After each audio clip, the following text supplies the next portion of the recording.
कृष्ण द्वारा इंद्र के मान मर्दन और गोचारण शुरू करने का दिन।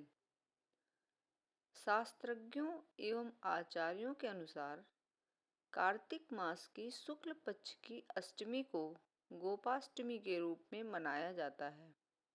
इस दिन से भगवान वासुदेव ने गोचारण की सेवा प्रारंभ की थी।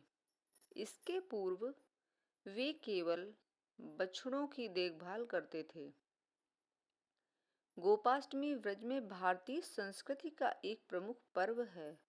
गाय की रक्षा करने तथा गोचारण करने के कारण भगवान कृष्ण को गोविंद और गोपाल नाम से भी संबोधित किया जाता है। श्री कृष्ण ने कार्तिक शुक्ल पक्ष प्रतिपदा से सप्तमी तक गोपियों की रक्षा के लिए गोवर्धन पर्वत को धारण किया था। तभी से अष्टमी को गोपाष्टमी का पर्व मनाया जाने लगा। अष्टमी के दिन ही बाल कृष्ण ने इंद्र का मान मर्दन किया था और इंद्र ने अपने व्यवहार के लिए कृष्ण से क्षमा मांगी। कथा है कि बालक कृष्ण पहले केवल बछड़ों को चराने जाते थे और उन्हें अधिक दूर जाने की भी अनुमति नहीं थी।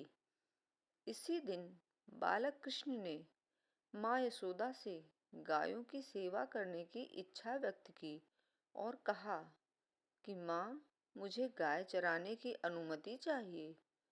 उनके अनुग्रह पर नंद बाबा और यशोदा मैया ने सांडिल्य ऋषि से अच्छा समय देखकर मुहूर्त निकालने के लिए कहा।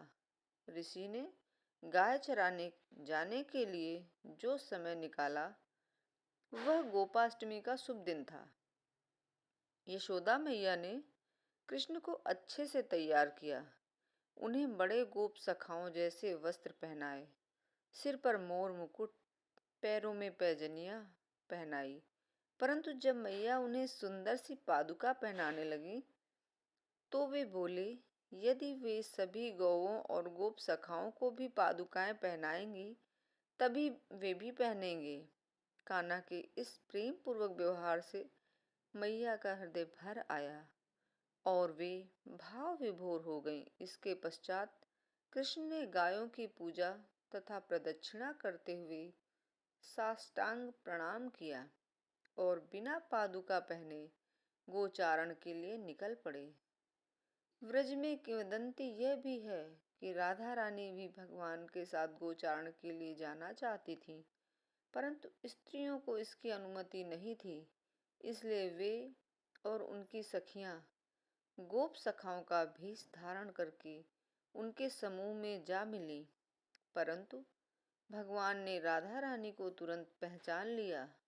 इसी लीला के कारण आज के दिन ब्रज के सभी मंदिरों में राधा रानी का गोप सखा के रूप में श्रृंगार किया जाता है। गोपाष्टमी के अवसर पर गौशाला में गौ संवर्धन हेतु गौ पूजन का आयोजन किया जाता है।